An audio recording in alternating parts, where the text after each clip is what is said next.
Hey everyone, Andrew here, bringing you another video. And today we're going to be doing my Andrew Cutter Picks of the Weeks, as well as news and updates. Now for those who are new to my channel or know nothing about this video series, basically what I do is I take a look at this week in DC Comics. Then I select the comic I enjoy the most and declare it the Andrew Cutter Pick of the Week. Now if at any time during the video you see a comic you would like expanded on a bit further, well, don't worry, I did a review of each and every single one of these in a previous video, so you can just go back in my channel and check out that review. In addition to that, I will talk about any news or updates pertaining to myself, my channel, or the world around me. So with that said, let's just jump right into things. First and foremost is I forgot to pick up Huntress Power Girl World's Finest when I was getting my comics, so I picked it up a day later, and I might as well give a mini review for this. Pretty good issue. Huntress and Power Girl are fighting that very Silver Age radioactive man again, which is fine because I like that. He's just a tool to push the story forward. And you get some flashbacks of the two of them interacting with each other about how this world is different, how apparently on Earth 2, Robin has to be born into the role and not actually given the role like Dick Grayson was, and how Huntress feels towards that, and how Kara feels towards Kryptonians on this world. So, on a whole, I'm going to give it a 4 out of 5. It was a fun read, and I'm really enjoying this series. Is it perfect? No, but I do enjoy it. So, with that said, let's see what I got this week for DC Comics. Almost all of them number 11s are Detective Comics 11, Batwing, issue number 11, Action Comics, issue number 11, Green Arrow, issue number 11, Rage of the Red Lanterns, or just Red Lanterns. I had to throw Rage in there. Number 11. I was thinking of the trade earlier. Animal Man, number 11.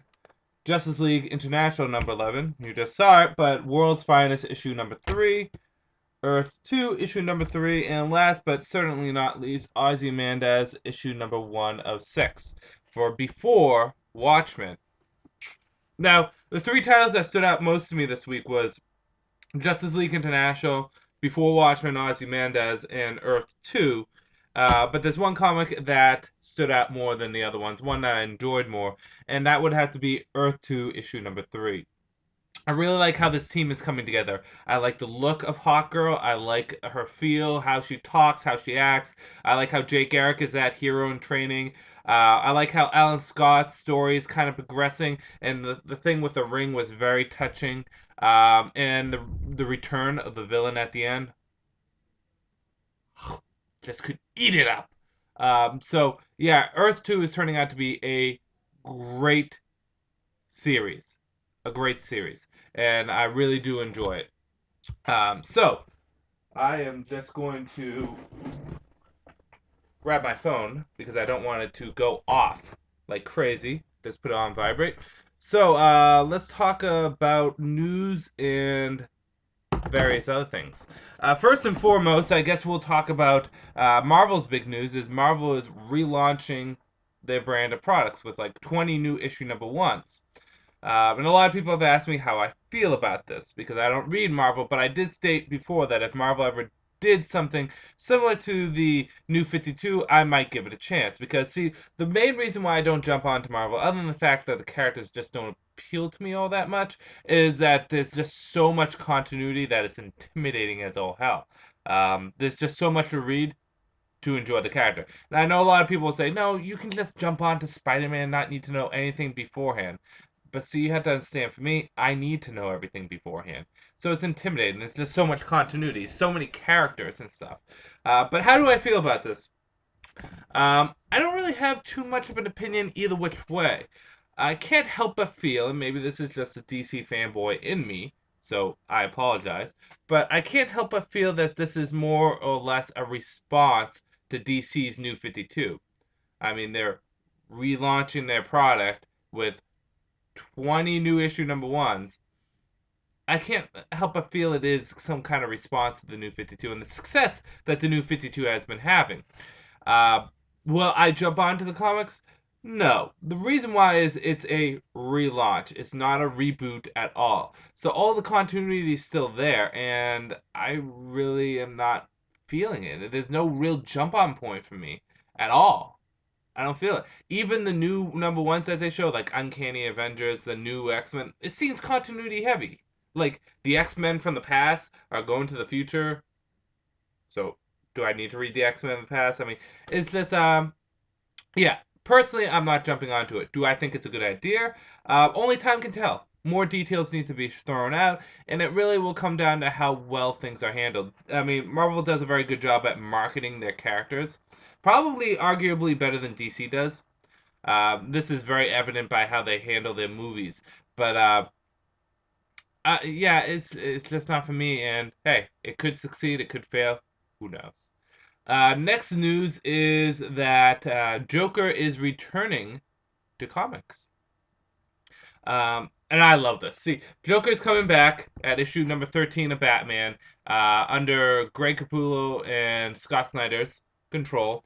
And if you don't know anything about Joker's disappearance, he's been gone for about a year. Issue number 1 of Detective was his only official DC New 52 appearance, and he had his face removed. And since then, he's been gone. And like the mystery has kind of been building up. What's happening with this face?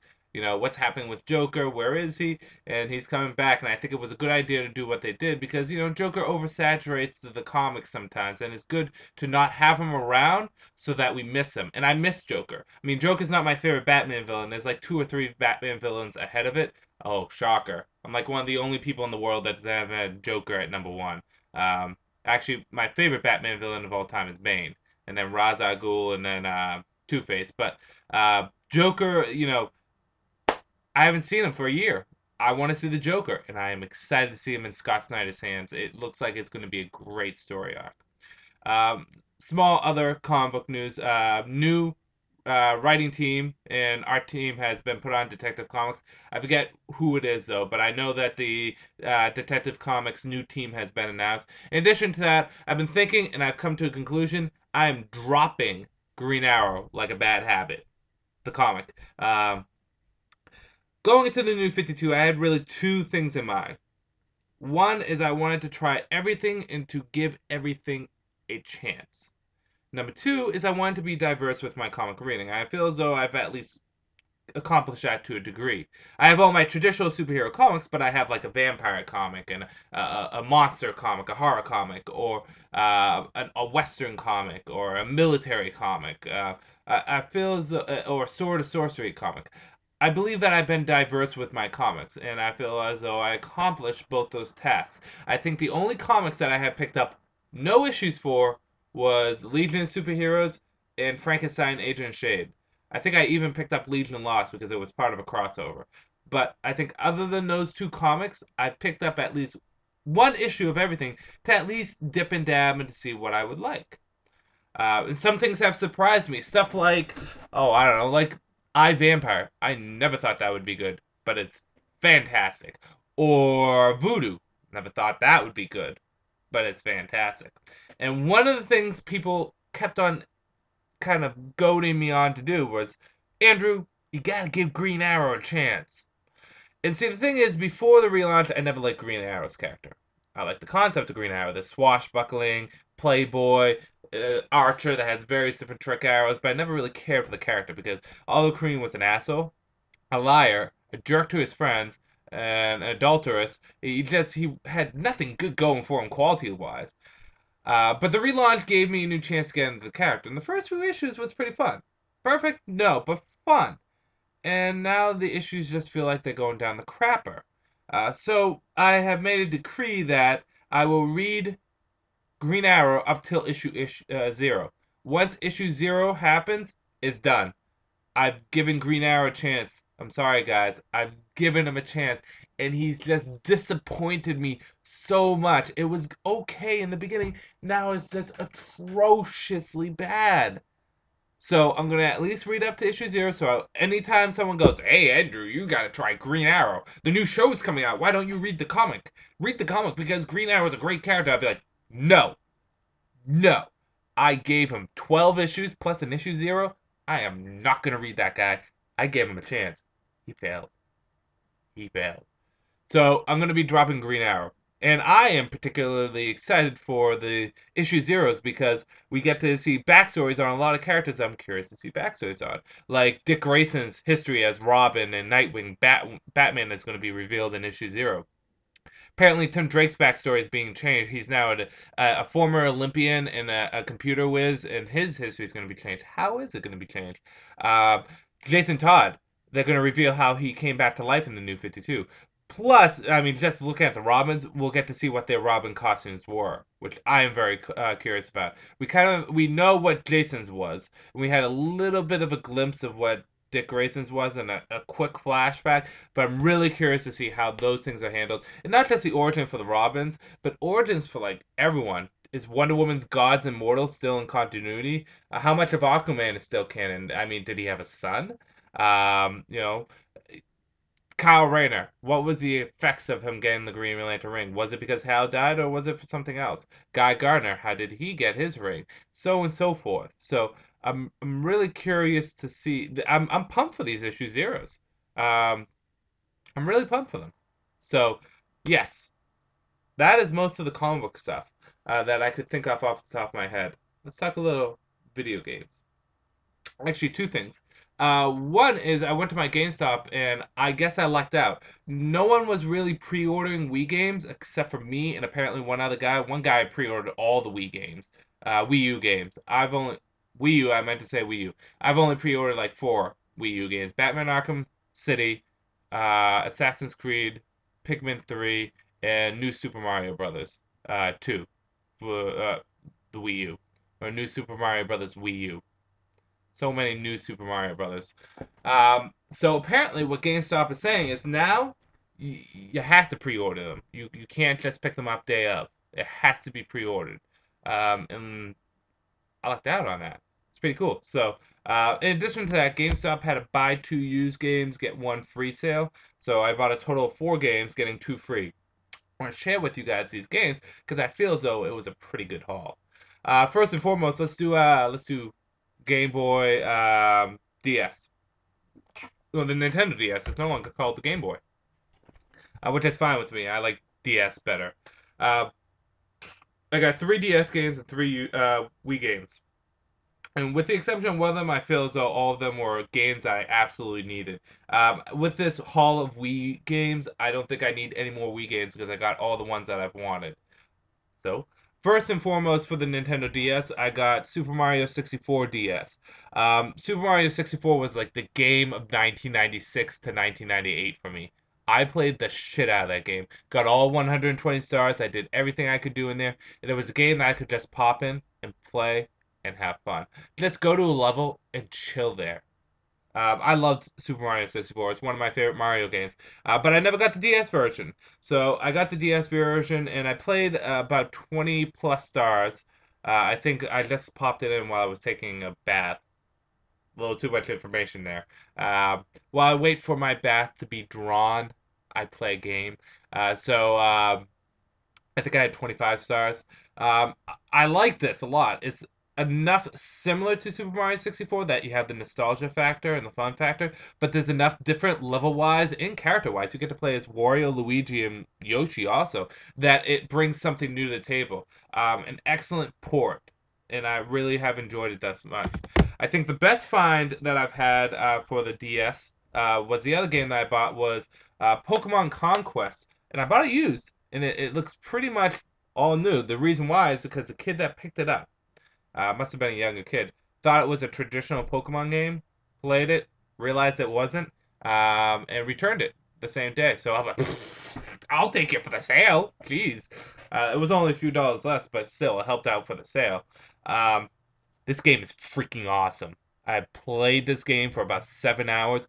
I am addicted to it. It's like Final Fantasy Tactics meets Pokemon. My team right now is Wigglytuff, Jolteon, Charizard, Simpor, Axew, and Bravery. That's the team I'm working as my main army, but I have tons of army. Oh my god, this game is the best Pokemon spin-off I've ever played. I am so glad I got this. I am so glad. And I hope they make more in this series because it's just such a good series. And then the game I got for free It's a game that I never played, or a game series that I never played. They didn't really have many games available. Apparently, DS games are going out of style, and I will only buy a DS game if it has its case with it. I'm one of those gamers. I need to have the case. I need the case to be clean, so it's displayed. A lot of people like to do their downloads and all that stuff, but I want people to come over my house and go in my room and be like, "Oh, look at all these games right here." They're mine. But the free game that I got that I have not played yet is Dragon Quest Realm of Revelations. Uh, I heard that I never played a Dragon Quest game beforehand, but I heard it's as JRPG as you can get. And I'm okay with JRPGs. I'm not a fan, but I'm not really. I have no hatred towards it.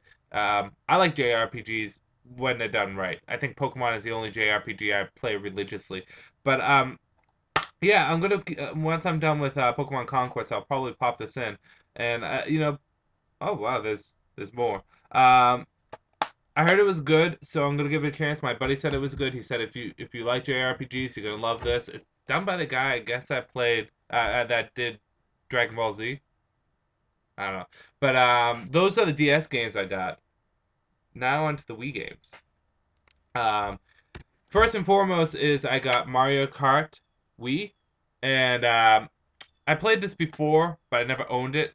But I'm going out and trying to buy all the Mario Kart games because I love them. I have to say this is probably the most disappointing of the Mario Kart games. I just don't like it as much as the others. It's not bad, but it's not as good. I'm glad I got it, but I'm not going to play it that much. The game I got for free was Dead Space Extraction. Now, I have not played this yet. This is the last Dead Space game I have to play. I'm going to play it before number 3 comes out. So I'm going to wait a few months. I'm not in a rush to play it, but I will be playing this, and I will be looking forward to it quite a bit. And the gem in the rough that I got, the game that I was looking for, the last Trauma Center game I had to get was Trauma Team. Um, get and play, and I got it, and oh, am I so happy I got this game. I just finished New Blood last night, and I popped this in. I did all the surgery stuff, and I'm doing the forensic. The forensic is really long, but it's fun. It's detective work, and I like detective work. Uh, Trauma City. Trauma Center has turned out to be one of the best game series that I've played in a long time. If you have not hopped onto this stuff, hop onto it. Get Under the Knife or get Second Opinion. The stuff is so good. So yeah, those are the games that I got. On a whole, I felt it was a good buy. I'm gonna be honest. I am looking forward to Dragon Quest, but I probably would have got another DS game over it, but there just wasn't a great selection. But you know what? I'm always out for trying things new. You never know. I could fall in love with it. It's like Trauma Center. I went out on a whim to get Under the Knife, and now I'm addicted to Trauma Center. It's ridiculous how addicted I am. Uh, so yeah, anything else happening? Not really. I read and review Batman Earth 1, so if you want to see that review, it is up. It is ready to go. But yeah, nothing else. More or less, I want to hear your opinions on the Marvel Now or the Marvel relaunch. What do you think of it? Are you going to give it a chance? Do you think it's a good idea? Do you think it's a bad idea? Do you think it's a blatant response to the New 52? And in that, do you think that's good or bad? I mean, what's your opinion? I'm curious. So, yeah, I will end the review here. Or not the review, the video. This is Andrew saying peace out for now.